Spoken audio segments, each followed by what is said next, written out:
Assalamualaikum warahmatullahi wabarakatuh.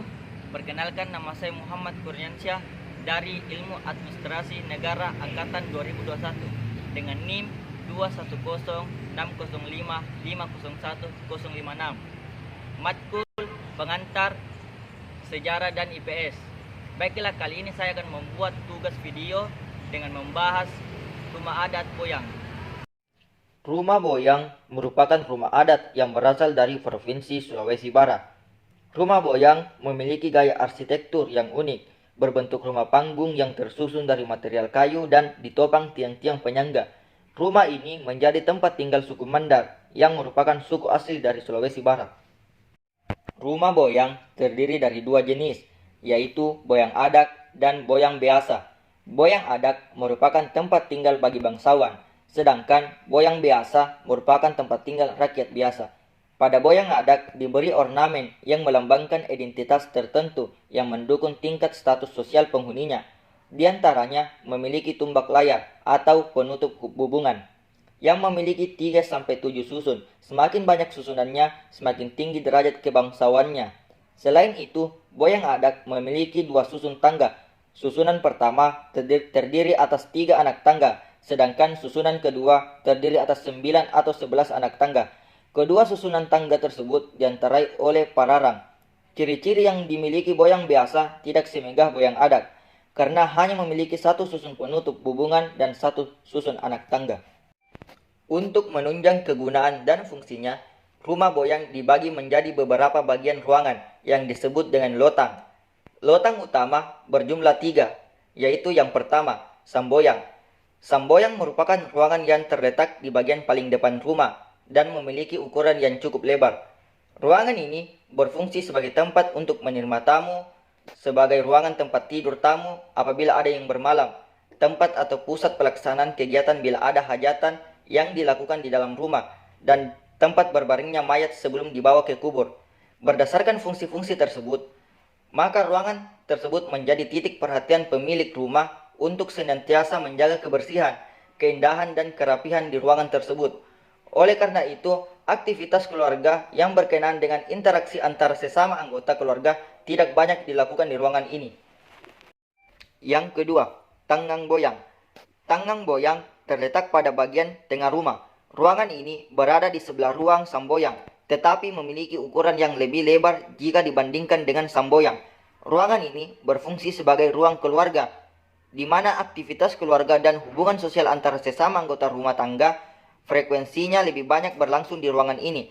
Tanggang Boyang digunakan sebagai tempat berkumpul dan melakukan berbagai aktivitas bagi pemilik rumah. Yang ketiga, Bui Boyang. Bui Boyang merupakan ruangan yang terletak di bagian paling belakang. Bui Boyang terdiri dari beberapa kamar atau songi yang digunakan untuk tidur bagi penghuni rumah.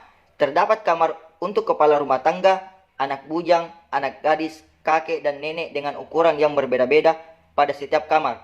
Penempatan kamar untuk anak gadis lebih meningkatkan pada fungsi pengamanan dan perlindungan untuk menjaga harkat dan martabat keluarga. Ruangan belakang dibandingkan dengan ruangan tengah dan ruangan depan, tempatnya lebih aman dan terlindung dari berbagai hal yang akan merusak citra keluarga. Sedangkan lotang tambahan berjumlah 4, yaitu yang pertama, Tapang. Tapang merupakan ruangan yang terletak di bagian loteng rumah. Tapang digunakan sebagai gudang yang berfungsi untuk menyimpan barang-barang. Selain itu, pada zaman dahulu, tapang juga digunakan sebagai kamar untuk calon pengantin. Hal ini disebabkan karena letaknya yang tersembunyi, yang menyimpulkan bahwa seorang calon pengantin harus benar-benar menjaga kesuciannya. Yang kedua, Paceko.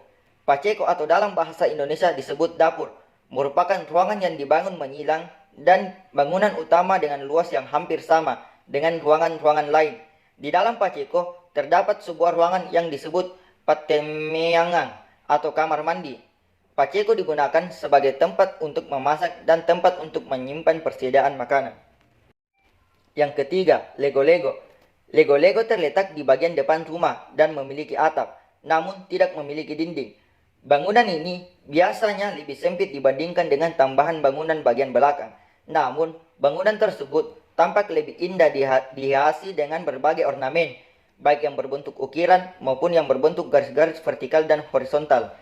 Lego-lego berfungsi sebagai teras rumah dan biasanya digunakan oleh pemilik rumah sebagai tempat untuk bersantai, tempat duduk tamu sebelum masuk rumah, dan sebagai tempat menonton apabila diadakan acara di halaman depan rumah. Yang keempat, naung boyang. Naung boyang atau disebut juga dengan kolong rumah. Pada masa lalu, kolong rumah hanya berlantai tanah. Di tempat itu sering dibuatkan rambang sebagai kandang ternak seperti ayam, itik, dan kuda, atau untuk menyimpan perkakas pertanian dan nelayan. Ada kalanya sebagai tempat manete atau menenun, kain sarung bagi kaum wanita. Kolong rumah dapat juga berfungsi sosial, yaitu sebagai tempat bernaung bagi orang yang lewat pada saat hujan. Orang tersebut dapat bernaung tanpa harus minta izin kepada pemilik rumah. Kolong rumah sering pula difungsikan sebagai tempat upacara. Sekarang ini, banyak rumah telah dimodifikasi dengan memberi dinding dan lantai permanen pada naung boyang. Terima kasih.